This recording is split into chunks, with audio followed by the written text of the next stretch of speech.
Welcome back to our wandering. We're going to begin our series this year with St. Gregory the Great.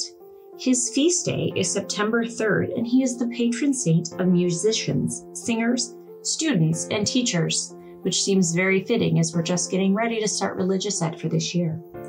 St. Gregory lived from 540 to 604. We're moving. Of all the things parents can say, isn't this one of the worst?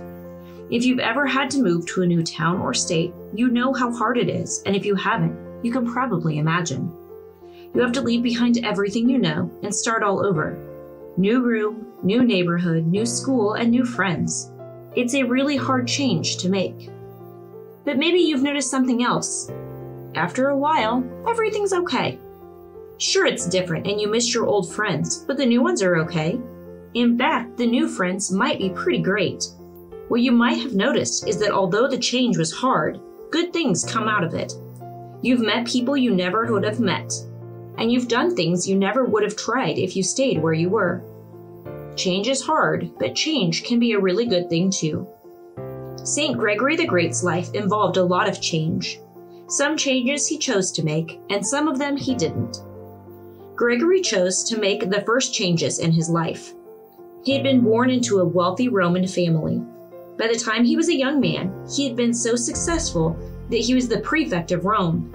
That means that Gregory did the kind of job a mayor does today. Rome was in terrible shape in the 6th century. It had been attacked many times over the past 200 years. The city had been built so that more than 1 million people could live there, but when Gregory was alive, only about 40,000 did. It was almost like a ghost town.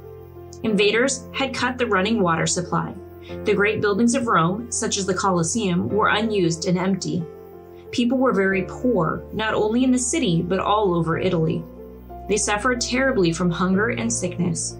Gregory did his best as leader to help the people of Rome, but after a few years, he made a change in his life because he felt that God was calling him to be something new. Gregory, the rich young leader of Rome, sold all of the land he owned and gave the rest of the money to the poor. With the rest, he started 6 monasteries and turned his own beautiful home into a monastery as well. Then Gregory became a monk. That's a big change, isn't it? Just wait, there are more changes to come.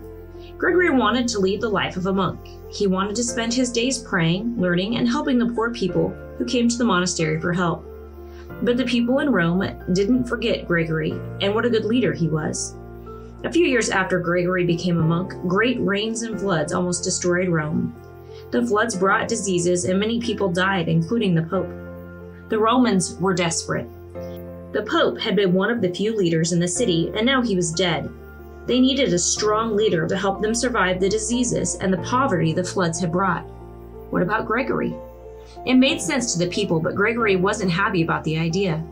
It was too big of a change. He had worked before as a leader in the city and in the church, and he hadn't liked it much. He much preferred the quiet life of the monastery.